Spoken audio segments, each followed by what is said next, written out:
अब 7 वचन तनुज जी गरिमा जी आपसे मांगते आपके सुनने के हैं।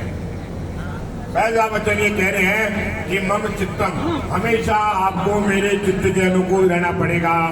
चित्त का मतलब मन से।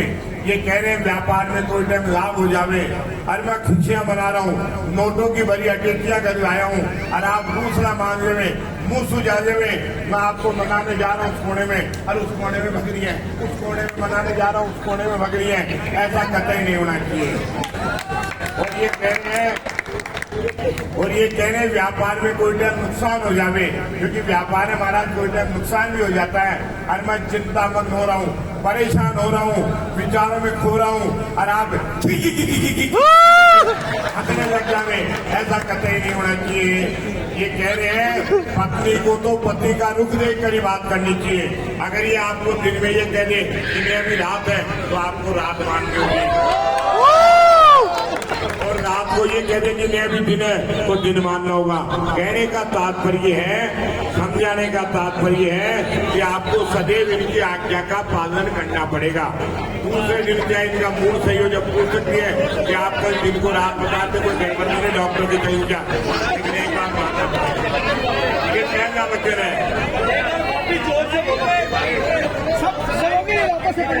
ये सभी के लिए, सभी के लिए ना, सभी बातें मत करो, सुनो, देखो जब आनंद आएगा।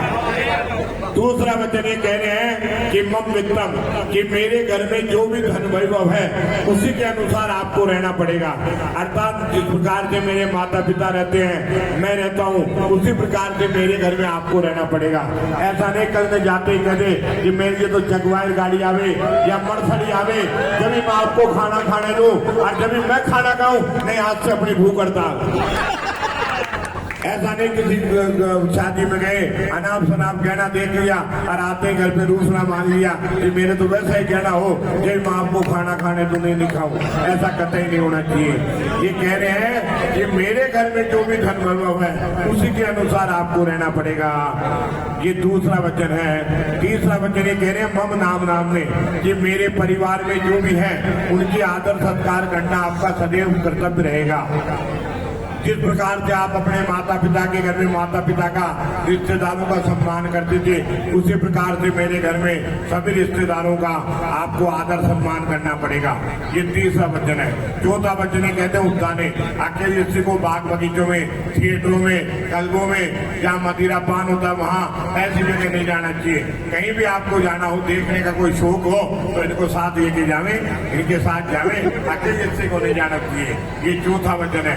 पांचवा वचन ये कह रहे हैं मद पाने, मतवाले 4 प्रकार के होते हैं। एक तो अवस्था का जिसकी जवानी आ जाती है वो मतवाला हो जाता है। दूसरा मतवाला होता है जिसने कोई नशा पता कर रखा हो, वो मतवाला होता है। तीसरा मतवाला होता है जिसका राज्य में बड़ा भारी कोई पद हो, वो मतवाला होता है। चौथा मतवाला होता है जिसके पास अनाप शनाप पैसा हो, कोई पैसे की गिनती नहीं हो, वो मतवाला होता है। तो ऐसे 4 प्रकार के मतवालों से समझदार स्त्री को न तो वार्तालाप करनी चाहिए और न उनके आगे होकर जाना चाहिए, क्योंकि वो नशे में है, वो तो पता नहीं क्या कह देवे।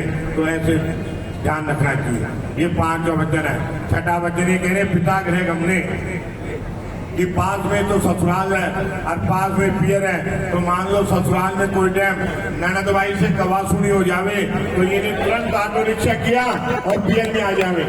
और पियर में मान लो कोई टाइम भौजाई से गवासुनी हो जावे, तो तुरंत टैक्सी की और ससुराल में आ जावे। ऐसा कतई नहीं होना चाहिए। बुलाने जाने से ही मान सम्मान रहता है। अगर पियर से बुलाव आवे तो ससुराल में सास ससुर से तनुज जी से आज्ञा लेकर के आप पियर पधारे, और ससुराल से बुलाव आवे तो माता पिता से, भाई भौजाई से आज्ञा लेकर के आप ससुराल पधारे।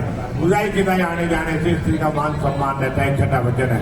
7वां वचन ही कह रहे हैं पुरुषों का काम तो ये है कमा के लाने का, और स्त्रियों का काम है घर में जो भी चीज वस्तु उनको संभाल के रखे, दोनों टाइम गरम गरम भोजन बनावे, और सबकी जो भी परिवार में उनकी सेवा करें, और सबसे कोयल की तरह मीठी वाणी बोले, और घर में कोई नौकर चाकर उनको ऊपर बात रखे, ध्यान रखे, उनके ढंग से काम करावे। ये नहीं नौकर चाकर काम कर रहे हैं अपने कमरे में बैठ के बंद करके आराम से टीवी देख रहे हैं या मोबाइल चला रहे हैं, उनको भी बात रखे जब कार्य होता है। और इसी में एक बात और कह रहे हैं, ये कह रहे हैं कि औरत को अगर अपनी कीर्ति चाहिए, अपनी पढ़ाई चाहिए तो अपने ससुर की सेवा करें। ससुर की सेवा जितने करेंगे तो ससुर जहाँ भी जाएंगे वो यही कहेंगे मेरे जो पुत्र वधु आई है बहुत बढ़िया खानदानी में बच्ची आई है, मेरा बहुत ख्याल रखती है। और घर में मान लो सुख शांति चाहिए कि कभी लड़ाई झगड़ो न हो तो सासू की सेवा करें महाराज, वो घर में आनंद ही आनंद है। तो ये 7 वचन गरिमा जी आप बोलो दिए वृंदावन बिहारी लाल की जय।